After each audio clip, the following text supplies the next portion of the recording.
This week on Online Wipe. Maku is one of the most racist people I've ever met in my life. Well, mainstream media portrayed me as a pound shop journalist. Got my own tech with me, man. He's family and he doesn't do that. He doesn't know that much about tech, but I love him nonetheless. You know, gang will be listening. Have you got a message for him? Yo, gang. A change to the regularly scheduled programming. This week we got an interview with Black Van Man. Black Van Man has just burst onto the scene. He's the talk of the town this week, so I thought I'd get him on. We talk about his arrival onto the scene, turning up at Speaker's Corner, and also his run-in with gang. So here we are with Black Van Man. All right, don't roast me too hard though, yeah? No, man, I ain't here to roast you. No, it's all good anyway. You know what? I'm all up for criticism and all that anyway. I stand on my square, so it's all good. No. You're the talk of the town this week, so I've got to speak to the man, innit? Oh, thank you. I really appreciate it. I'm humbled. Humbled. You enjoying it? Yeah, to be honest with you, I like to have, the last debate that I had with Raspek, I think I went a bit too far because I'm older than him as well. I should know better. But I'm just not used to it. I've only just started quite basically, innit? So I lost my temper a bit, but I'm going to make sure that doesn't bloody happen again. We get into that. You're talking about last Sunday. Yeah. We'll get into that. One thing I've got to find out. Right, the name Black Van Man. Are you a black man who drives a van, or do you a man who drives a black van? I'm a man who drives a black van. Well, that's sus. I suppose it's both then, really, isn't it? Yeah. You could have it. You could use it as like black van man. Either way you want. I'm not offended by either one. Some people say black man, and they say like, sorry, mate, sorry. I'm like, bro, it's a simple mistake, brother. I don't know how I can take that offensive. You know what I mean? But it's the culture that we're living in today. It's like almost like white people can't say jack shit. Literally. Everyone's hypersensitive. Hypersensitive. Totally agree with you.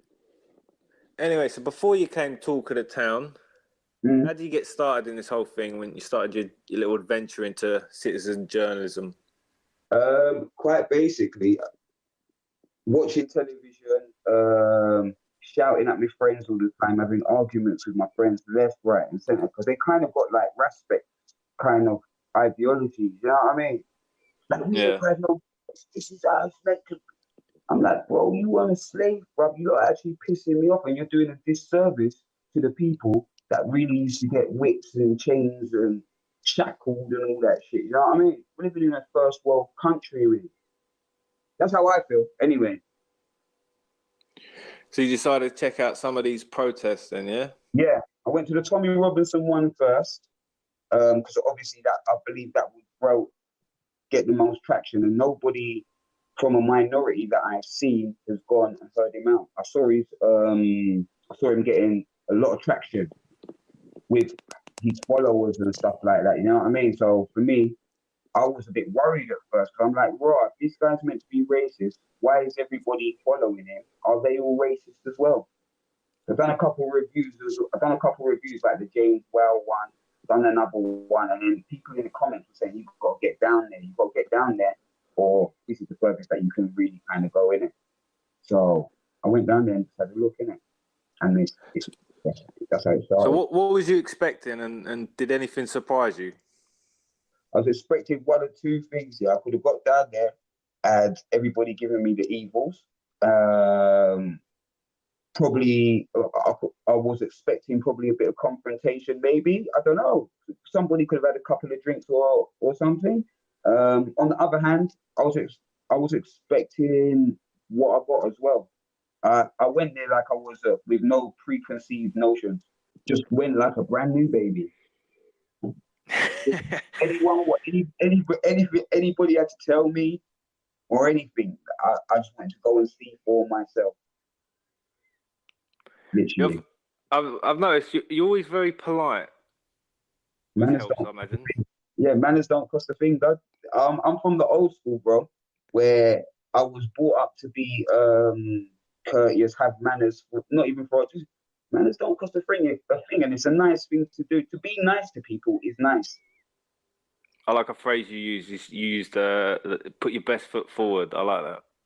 Yeah, well, the Tommy Robinson people, the Tommy Robinson supporters, they done exactly that. They put their best foot forward because they didn't know who I could have been. I could have been an agent as far as if I go on like what respect and then look how they judge agents and that.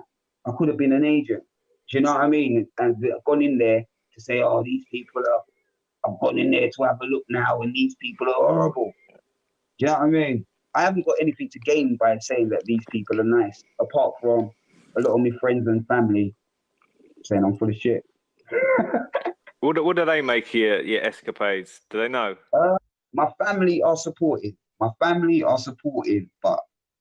I've got friends that are that I would consider family, and like some of them have cut me off. You know what I mean? Like it's serious because they don't understand what I'm doing. What really cut you off? I mean, yeah. It's a big issue. I've been told I'm the enemy. And I'm not going to say those names, obviously, but I've been told I'm the enemy. I'm like, raw, bro. Like, what? I know you from how long? And like, you know what I mean? I'm not even going to go into their faiths because I've got a lot of friends that are Muslim as well. You know what I mean? So, yeah. So I'm not trying to go against the Muslim religion. It's just there's a lot of quick, tricky questions out there that when a Muslim gets asked, or somebody, it seems like in today's society, when somebody gets asked a question that they're not too comfortable about, they call it a far right line of questioning. Do you know what I mean? Yeah.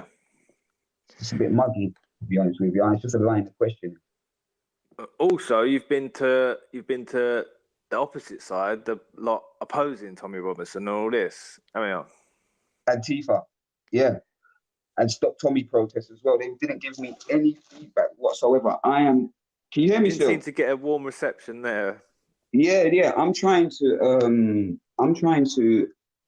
give unbiased review. So really and truly, I've got to go to both sides. I went to the Tommy Robinson side. They put their best foot forward. I went to the Antifa side, Stop Tommy, and they didn't want to talk to me. It was the issue, do you think, the camera? Because I've seen a couple of clips. As soon as you bring the camera out, you seem to get the trouble.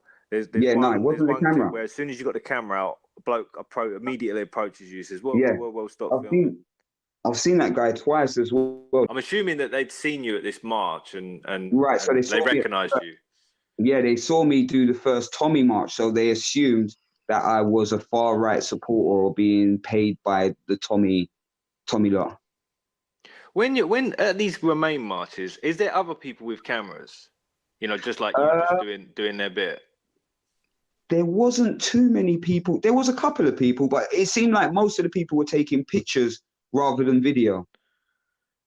So, because I'm just trying to see, was it a thing where they harassed anyone with a camera, or just because was it you because they see you in another video? Yeah, they saw me in another video previously. My first ever one was doing the Tommy Robinson, the first Tommy Robinson one on my playlist. The first Tommy Robinson one. That was my first one that I'd ever gone to.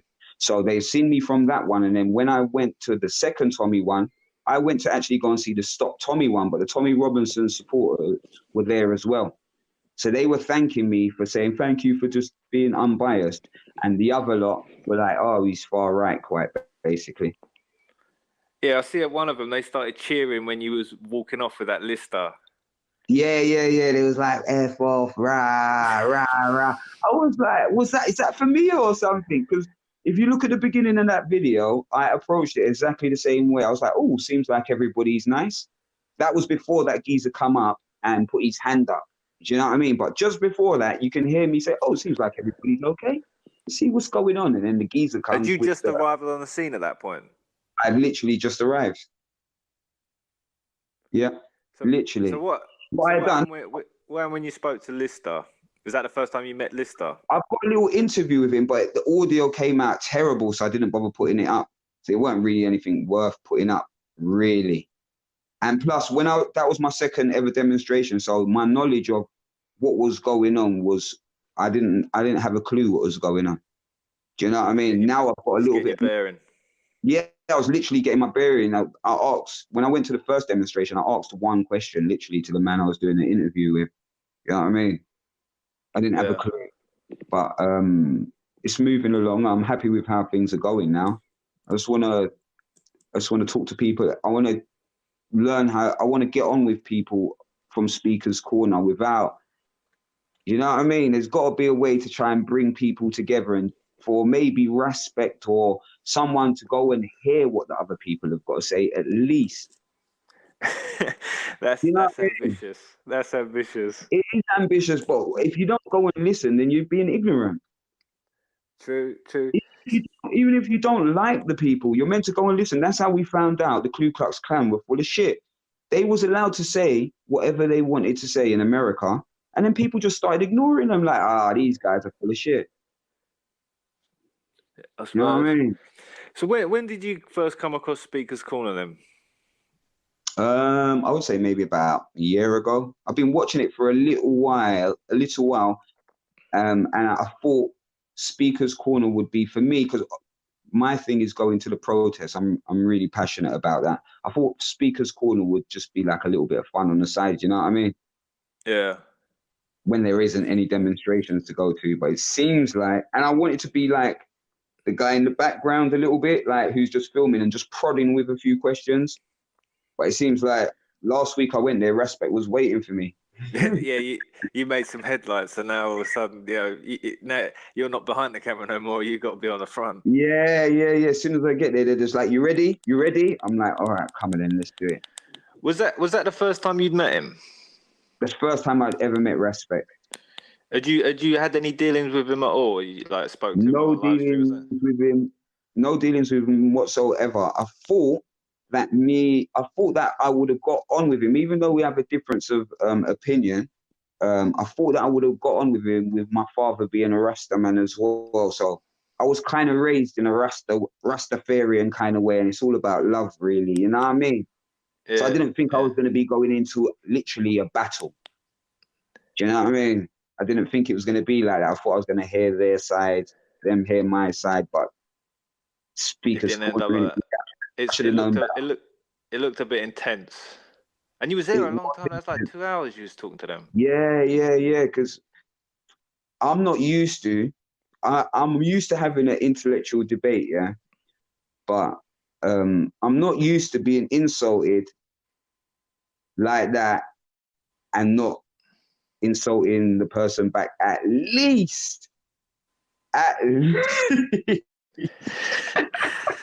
I'm not used to it. So that's where the worst came out of me last week. I want to apologize to Respect again anyway. That's the last time I'm apologizing. The last one, I'm not giving any more, because I know he said far as bad and far worse things about other people. But I don't judge myself on what he does and how he carries himself. It's about how I carry myself. And I'm older than him. I'm a lot older than him as well, so I should have known better. I'm not sure you're that much older than him. I'm 41. I've heard it rumored, although don't quote me on this. I've heard it rumored he's 33. Okay. I thought he was like 21, but don't quote me on that. But I've heard it. Yeah, I thought he looks young, 25s, 24s, or whatever. You know what I mean? No, I think he's in his 30s. Yeah.